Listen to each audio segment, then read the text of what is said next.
สดีทุกคนกันเลยครับคือเมื่อกี้ผมอัดตอนนะทำอุ้ยไปตอนเดี๋ยวทำไมโปรแกรมอะเพราะไม่ต้องถามว่าทำไมผมกาจังเวลาเพราะว่าโปรแกรมอันเนี้ยมันเหมือนของเครื่องมันเหมือนจะทำมันเหมือนจะเล่นยากกว่าเดิมอะเข้าใจไหมคือว่าผมไปทำคลิปจับวัวแต่ว่ามันโปรแกรมอัดเป็นเชี่ยอะไรไม่รู้ดันหายไปแล้วก็มันก็ไม่บันทึกคลิปให้ด้วยเพราะฉะนั้นก็ขอบอกเลยว่าภาคใหม่แม่งล่าวัวโคตรละนรก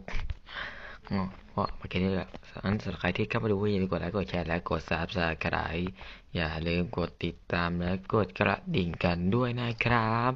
ขอบคุณครับบาย